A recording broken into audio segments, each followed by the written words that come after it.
සතු කුසුම සාදු වඳිමි මාගේ ගෞතම සමිඳ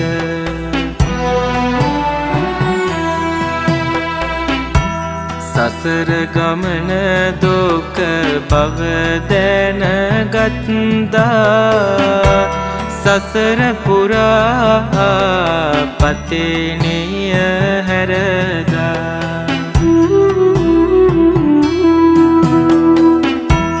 අතිර භවයේ සැනසුම් සුව